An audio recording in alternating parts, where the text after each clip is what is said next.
الحمد لله رب العالمين، وصلى الله وسلم وبارك على نبينا محمد وعلى آله وأصحابه ومن تبعهم بإحسان إلى يوم الدين. أما بعد، فإن الله سبحانه وتعالى قد أنعم على هذه الأمة وتفضل عليها برحمته، وأعظم رحمته هو القرآن الكريم. ولهذا يقول الله جل وعلا في كتابه العظيم: قل بفضل الله وبرحمته فبذلك فليفرحوا وهو خير مما يجمعون. فضل الله الإسلام ورحمته القرآن، وهذه الرحمة أنعم الله عز وجل على هذه الأمة برحمة القرآن، يعرفون به الحق من الباطل والخير من الشر والصواب من الخطأ، فيهتدون إلى الصراط المستقيم. والواجب على متعلم القرآن أن يعلم منزلة القرآن قبل أن يباشره، وذلك أن القرآن ليس كغيره من الكلام، وذلك لعلو منزلته ومكانته ووجوب العمل به وامتثال أمر الله عز وجل فيه حتى يأخذه بتعظيم وإجلال. ولهذا نجد أن من طبائع البشر أنهم إذا أقدموا على الشيء وهم يعرفون مقامه ومنزلته أخذوه على المقام الذي ابتدأوه، وأما إذا أخذوه من غير معرفة لمقامه ومنزلته فإنهم أخذوه على تلك أو ذلك الوصف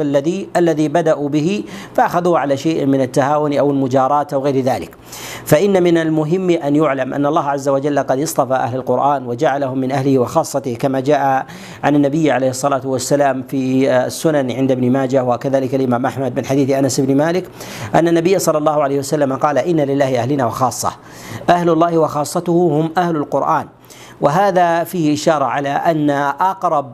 الناس إلى الله جل وعلا هم أهل القرآن الذين يعتنون به. من هم أهل القرآن؟ أهل القرآن الذين يعتنون بالقرآن حفظا وتدبرا، وينبغي ألا ينفك التدبر عن الحفظ، فإن المقصود من حفظ القرآن هو أن يرضي الإنسان ربه، والرضا بالعمل أعظم من الرضا بتقويم الحروف، فإن إقامة الحدود وكذلك التعبد لله جل وعلا بها هو الغاية المقصودة من حفظ كلام الله عز وجل حرفا. ولهذا نجد في بعض الأمم من حفظت كتابها ولكنها حرفت معانيه وضلت عن طريق الحق والهدى إلى طريق الغواية والضلالة، فكانوا مستحقين للعن والبعد وكذلك أيضا غضب الله عز وجل وسخطه لما حرفوا من معاني كلام الله سبحانه وتعالى كطرائق اليهود وغيرهم من أهل الضلال والزيغ. ونجد أيضا من الأمور المهمة التي ينبغي أن تعلم أن الله سبحانه وتعالى قد جعل منزلة علية لأهل القرآن في الآخرة، كما جاء النبي عليه الصلاة والسلام في حديث عقبة قال: لو أن القرآن وضع في إهاب ثم ألقي في النار ما مسته النار. والمراد بهذا أن القرآن يحمله الإنسان في صدره، وهو جلد قد وضع فيه القرآن، فهذا إشارة إلى أن الله عز وجل لا يعذب حامل القرآن إذا أخلص لله عز وجل في حمله. ثم أيضا من الأمور المهمة أن يعلم أن الله سبحانه وتعالى كما جعل هذه المنزلة لحامل القرآن الذي يحمله إخلاصا، فإن الله عز وجل يجعل العاقبة لمن حمل القرآن لغير الله أنه أول من تسعر بهم النار، كما جاء في مسلم من حديث أبي هريرة أن النبي صلى الله عليه وسلم ذكر ثلاثة ممن تسعر بهم أو أول من تسعر بهم النار ثلاثة، وذكر منهم رسول الله صلى الله عليه وسلم رجلا يقرأ القرآن ليقال قارئ، وذلك أنه طلب القرآن لغير الله جل وعلا فاستحق التقدم. قد يقول قائل أن التقدم إلى عذاب الله، وقد يقول قائل في ذلك أن الإنسان ربما يتعبد غير الله جل وعلا بما يحب الله، فلماذا صدر القرآن بأن الإنسان يعذب به أول الناس؟ لأنه قد يصلي لغير الله وقد يزكي لغير الله وقد يصوم لغير الله، وقدم المرائي في القرآن على المرائي في غيره من العبادات لأن القرآن عظيم المنزلة والجلالة، فالأولى أن يعظم الله جل وعلا لذلك الأمر، فلا يعبد إلا لله سبحانه وتعالى، فاستحق في ذلك العقاب كما استحق المرتبة العلية بالثواب إذا أخلص لله سبحانه وتعالى. ثمة وصايا متعددة لحمل القرآن، وأوصي بها أحبتي فيما يتعلق بعنايتهم بكلام الله سبحانه وتعالى. أولها أن يعتنوا مع الحفظ بفهم وتدبر القرآن ومعرفة معانيه، وأن يعرفوا الأهم من المهم، وجميع القرآن مهم، إلا أنه يجب أن يعلم أن الله عز وجل قد جعل القرآن في معانيه على مراتب، منها ما يتعلق بمسائل العقائد، ومنها ما يتعلق بمسائل الأحكام، منها ما يتعلق بالآداب والسلوك، ومنها ما يتعلق بالسير والقصص. يتعلق كثير من الناس بقصص القرآن وأخبار الأمم السالفين، وهذا من الأمور الحسنة، ولكن إذا كان ذلك على حساب معرفة العقائد ومسائل الأحكام فإن ذلك من القصور في طالب العلم، من القصور والخلل في طالب العلم، فينبغي أن يعرف المعاني التي أرادها الله جل وعلا قبل غيرها بحسب ما وجب على الإنسان عينا، فيقدم ما وجب عليه عينا، ثم ما كان من وجوب الكفاية، ثم ما كان من المتأكدات، ثم ما كان من الرغائب والمستحبات، ثم ما كان من الفضائل، ثم ما كان من المباحات، ثم يعرف الإنسان بعد ذلك ما يتعلق بالأخبار والقصص ولطائف القرآن، وكذلك أيضا من أسراره وإعجازه. فإن معرفة ذلك من أمارات صدق النية، فإن من قرائن صدق نية الإنسان أن يعمل بالشيء على وفق ما أريد منه، فلا يقدم شيئا لشيء على شيء لحظ نفسه أو لهواها أو لرغبتها أو لتمتعها بمعنى من المعاني دون ما وجب عليها من جهة أحكام الله سبحانه وتعالى. وذلك أيضا أن بعض النفوس تميل على المسابقة والمسارعة في الحفظ ولو كان ذلك على حساب المعنى، فتجد أن طالب العلم يتم حفظ القرآن ويمضي عليه سنوات إلا أنه لا يدرك من المعاني وأسرار القرآن شيئا يساوي ذلك القدر الذي حفظه، وربما يجهل الأحكام الظاهرة من القرآن ولا يستطيع أن يستدل بها، وهذا من القصور. ولهذا قد روى عبد الله بن أحمد أن من حديث عكرمة أن رجلا جاء إلى عمر بن الخطاب من عماله فسأله فقال: ما فعل الناس؟ فقال: قرأ القرآن منهم كذا وكذا. فقال عبد الله بن عباس: ما أحب أن يسرعوا هذه المسارعة. وفي القصة بطولها فقال عمر بن الخطاب عليه رضوان الله تعالى: ما الذي قلت؟ قال عبد الله بن عباس عليه رضوان الله: قال: إنهم إذا أسرعوا هذه المسارعة احتقوا، وإذا احتقوا اختلفوا، وإذا اختلفوا اختصموا، وإذا اختصموا اقتتلوا. يعني أن كل واحد منهم يدعي أن عنده الحق، وذلك لأنه يظن أن كثرة المحفوظ تدل على كثرة العلم، وليس كذلك، بل إن الحفظ له فضل خاص يختلف عن فضل المعاني، بل إن العالم بالأحكام المؤدي لها أفضل عند الله عز وجل ممن يقيم الحروف لكنه لا يقيم الحدود، وذلك لأن الله سبحانه وتعالى قد جعل المقصود من إقامة الحروف هو أن يقيم الإنسان حدود الله سبحانه وتعالى. بطبع الإنسان وفطرته يحب المسارعة بالخير، ولكنه قد يخطئ الأولويات في ذلك،